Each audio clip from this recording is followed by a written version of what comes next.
পশ্চিমবঙ্গের জনবিন্যাস বদলে দেওয়া হয়েছিল। আমরা অগ্রাধিকারের ভিত্তিতে বিএসএফ কে বর্ডারে জমি দেওয়ার কাজ করেছি। 100 দিনের মধ্যে এটা সবচেয়ে বড় সাফল্য। সাংবিধানিক কর্তব্য মেনে আমরা সেন্সাসের কাজ, জনগণনার কাজ শুরু করেছি। আমরা ভারতীয় ন্যায় সংহিতা চালু করেছি। আমরা অবৈধভাবে যাদের ওবিসি করা হয়েছিল তাদের বাতিল করে দিয়েছি। আপনারা জানেন কুম্ভকার, স্বর্ণকার, তিলি তেলি এবং কুর্মী সমাজ সহ আমাদের যাদব সমাজ সহ যারা প্রকৃত ওবিসি নাপিত সহ তারা সুযোগ পেতেন না। ভোট ব্যাংকের স্বার্থে আর তোষণের রাজনীতিতে অবৈধ ওবিসি করে দেওয়া হয়েছিল। আমরা ওবিসির অবৈধ তালিকা বাতিল করেছি।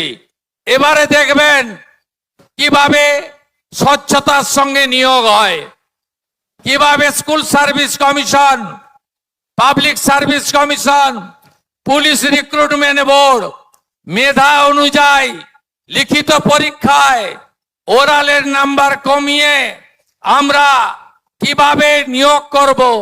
31 মার্চ 2027 মধ্যে শিক্ষক, পুলিশ ইত্যাদি সব মিলিয়ে 1 লক্ষের কাছাকাছি নিয়োগ হবে স্বচ্ছতার সঙ্গে।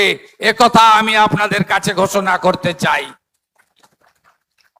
ওই পচা আপনাদের আটাগুলো আমরা বন্ধ করে দিয়েছি। আপনারা ভালো গম পাবেন তার ব্যবস্থা আমরা করেছি। 5 লাখ টাকা পর্যন্ত চিকিৎসা ফ্রি করার জন্য আমরা আয়ুষ্মান ভারত কালকে চালু করে দিয়েছি।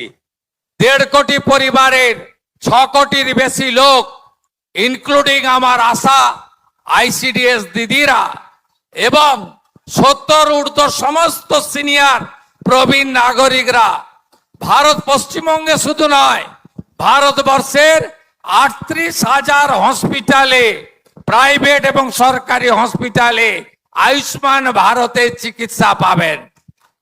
যারা আয়ুষ্মান ভারতের মধ্যে আসতে পারলেন না তাদেরকে একইভাবে 5 লক্ষ টাকা পর্যন্ত গোটা ভারতে একেবারে সমান সুবিধাযুক্ত মুখ্যমন্ত্রী স্বাস্থ্য বীমাতে আমরা আরো 80 লক্ষ পরিবারকে যুক্ত করতে চলেছি।